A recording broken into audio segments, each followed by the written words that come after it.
Hi, it's me again with Corel Roll Tips and Tricks. I just can't stop. I was playing around and thinking, and if you haven't watched the first couple, you might want to watch them. I thought I'd add a little shadow to this. So the shadow to me would be in the back, a little darker. So if we take the interactive fill tool and go from the top to the bottom, it's going to make it a little bit lighter. Let me zoom in here so we can kind of see what's happening.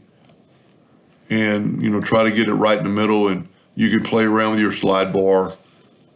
But what's so cool about this, and the reason I decided to make the video, I think that looks pretty cool, maybe a little bit too light. But then to get the other ones exactly like that, get your attribute eyedropper and take a sample of that attribute and then drop it in there and drop it in there. And now you have a more of a 3D looking, hopefully. Maybe somebody else will chime in and give me some other ideas. But that looks pretty cool, because that's the way it would kind of look.